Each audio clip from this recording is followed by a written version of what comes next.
Hello, students. This is Teacher Josh. We are in Unit 2, Natural Attraction. Let's see what we have here. This is quite the picture. Look at this beautiful bird. Let's see what kind of bird this is. The Victoria crowned pigeon is known for its large head crest of fancy feathers. Man, that is a beautiful pigeon. Wow, look at that. I'm not sure I've ever seen one of those. That is really nice. Okay. Discuss these questions with a partner. Which animals are known for their bright colors or spectacular appearance? Well, I mean, butterflies, different kinds of fish in the ocean have beautiful colors. What else? Puffer fish, man, these guys are weird, but they are super cool to look at. I would also say manta rays are also cool. Yes. What? So I turned the gas on and then forgot to light it, and now it smells like gas. So should we wait before I light it? Because just now it's off. Just light it. Or should we light it and hope that we don't catch the house on fire, even though this Did you turn it off? Yeah. Daddy's gonna do it like, I don't remember feeling turning off my fingers.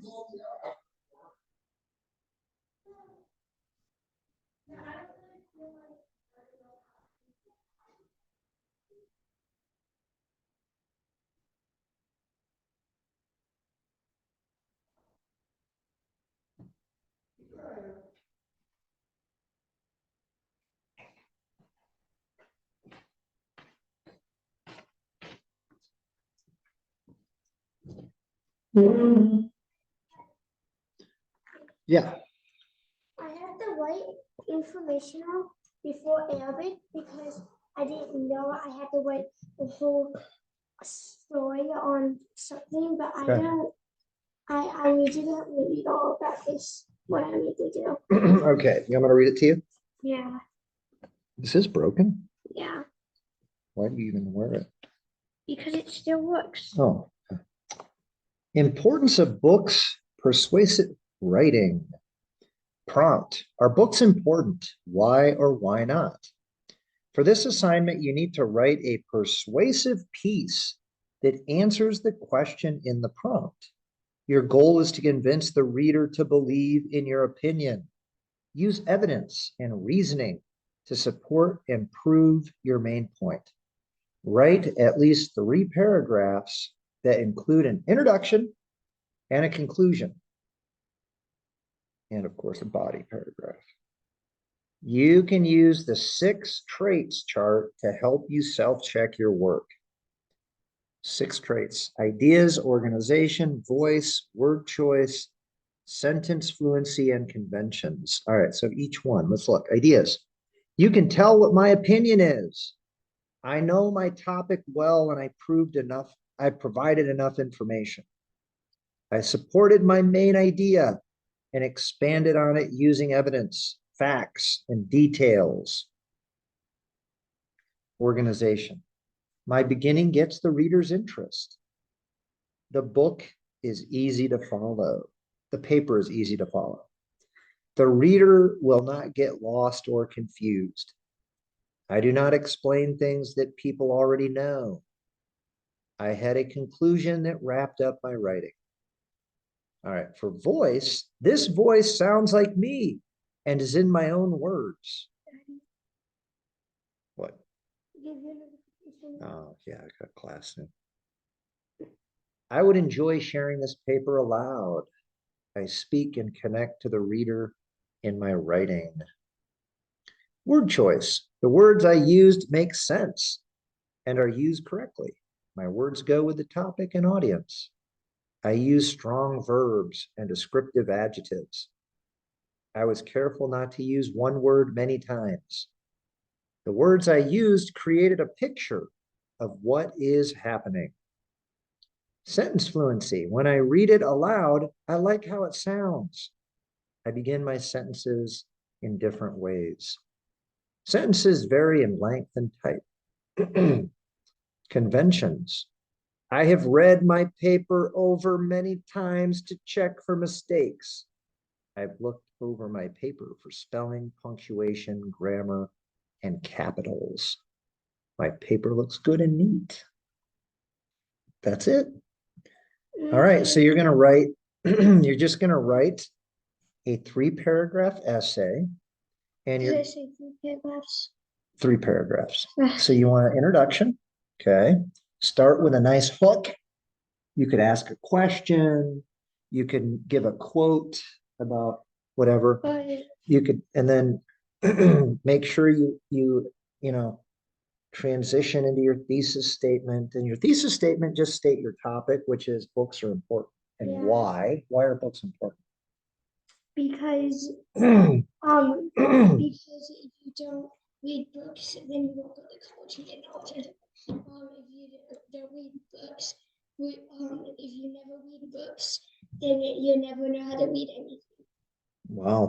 yeah. You ever heard the saying, knowledge is power? No, it brings you to college. So yes, that would make a good thesis statement. And then in your body, okay, the first sentence should be a topic sentence, okay? And then give some examples of why that's true. And then the ending paragraph, It's a conclusion. on the conclusion, the middle paragraph, I'm just telling why. Yeah. Okay. Okay. Go get it, man. Get after it.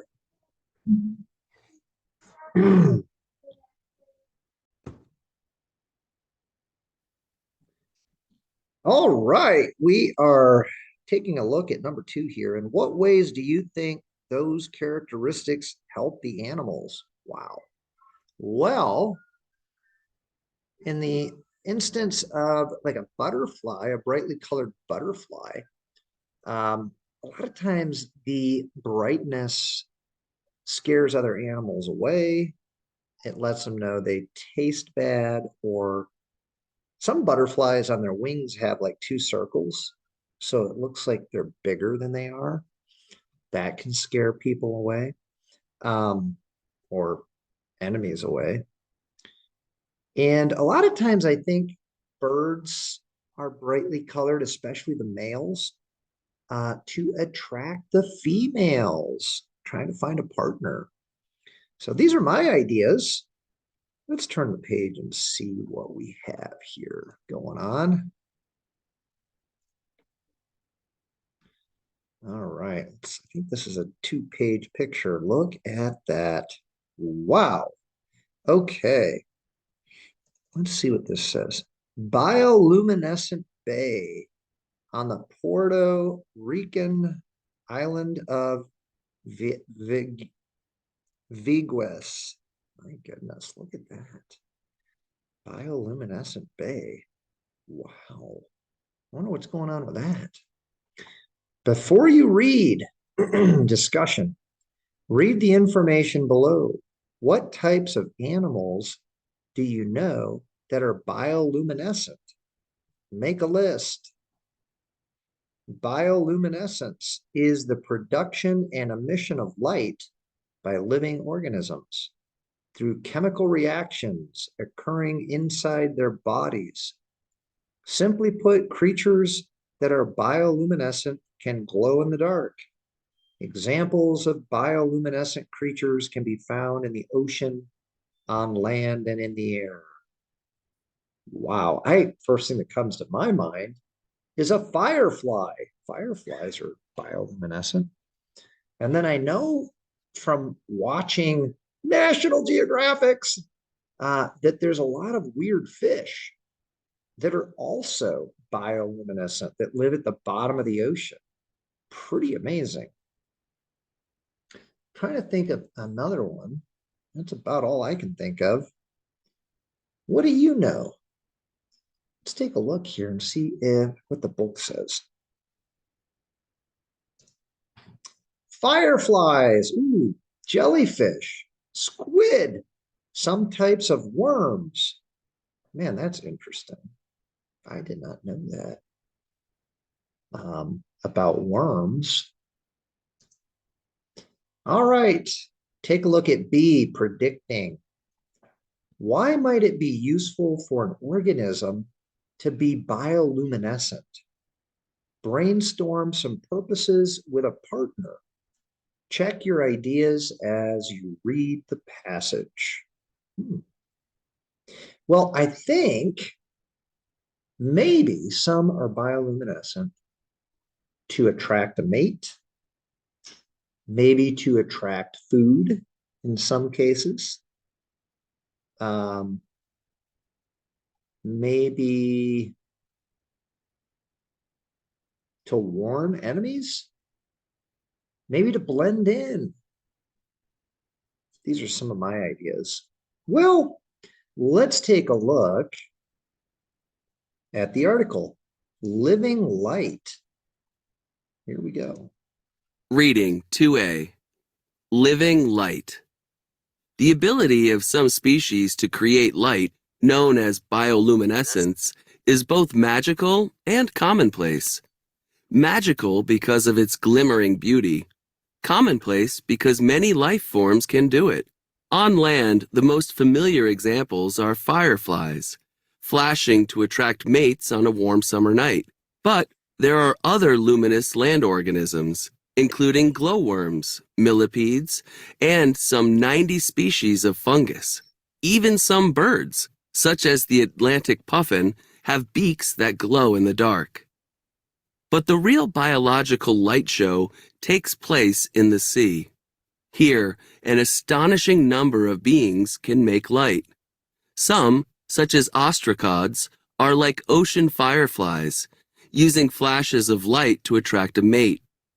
There are also growing bacteria and light-making fish, squid, and jellyfish. Indeed, of all the groups of organisms known to make light, more than 4/5 live in the ocean. As a place to live, the ocean has a couple of peculiarities. Firstly, there is almost nowhere to hide, so being invisible is very important. Secondly, as you descend, sunlight disappears.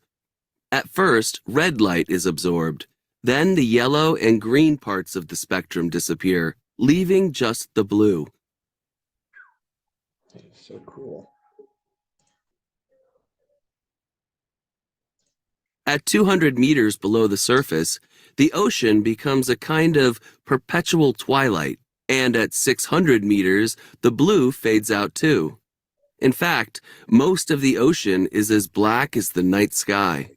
These factors make light uniquely useful as a weapon or a veil. Hiding with light. In the ocean's upper layers, where light penetrates, creatures need to blend in to survive. Any life form that stands out is in danger of being spotted by predators, especially those swimming below, looking up.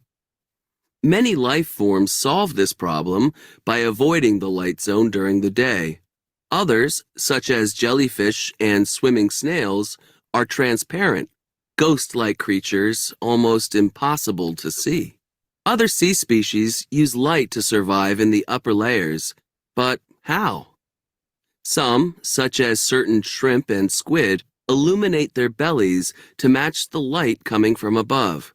This allows them to become invisible to predators below. Their light can be turned on and off at will. Some even have a dimmer switch.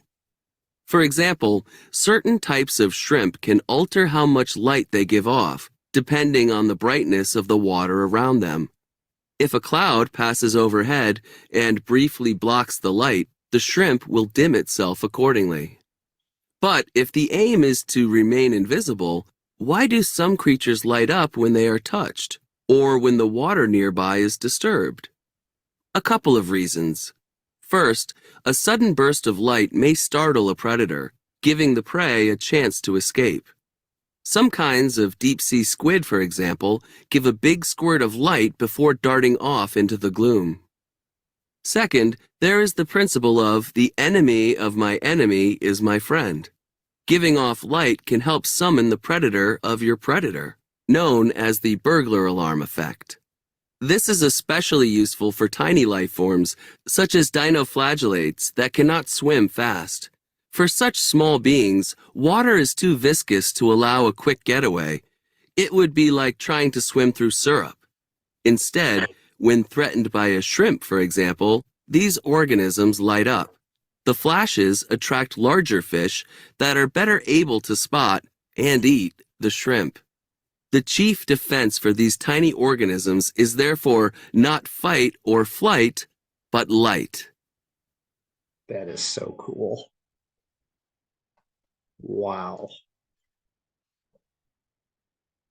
Stars of the sea. One of the best places in the world to see a natural light show is Vieques, a small island that belongs to Puerto Rico. The island is famous for its Bahia Bioluminescente, or Bio Bay, home to countless dinoflagellates. These dust-sized beings are named for their two flagella and the whirling motion they make. Dinos means whirling in Greek. Dinoflagellates light up whenever the water around them moves. They are the organisms typically responsible for the flashes of light you sometimes see when swimming or boating on a dark night. Visitors to Vieques can join an evening tour group and set out across the bay in transparent canoes. The island has only a few streetlights, so when the moon is not yet risen, the sea is dark and the sky is full of stars. Fish dart through the water, looking like meteors. Eventually, the movement of the canoes disturbs the dinoflagellates, and they light up in a bright, flickering stream. Watching them through the canoe's transparent floor can give a powerful impression that the water is part of the sky and you are paddling through the stars. Wow. Man, that is really cool. All right. Look at these pictures. Examples of bioluminescence in the natural world include 1, the comb jelly. Number 2, the firefly. Number 3, the squid. Number 4, some species of mushrooms. Oh, okay, I'm sorry. That's the same one. There's the squid. It is mushroom. That's impressive. All right. Well, listen, when we come back, we're going to take a look at the vocabulary in red from the story and continue our journey about luminescence, bioluminescence. Pretty cool stuff. All right. We'll see you back here soon. Bye now.